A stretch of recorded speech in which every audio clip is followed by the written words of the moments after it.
يا رسول الله، يا حبيب الرحمن، أيها الراقد في المدينة المنورة، اسمع يا حبيب الرحمن أخبارنا. يا رسول الله، أيها الراقد في المدينة المنورة، اسمع طيفا من أخبارنا. يا رسول الله، إن الراقصات والممثلات يهدى لهم توقيعك وختمك يا رسول الله.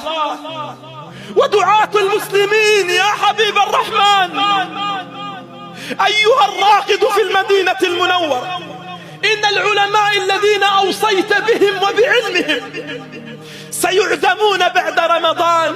سلمان العودة وعوض القرني وعلي العمري ومن قبل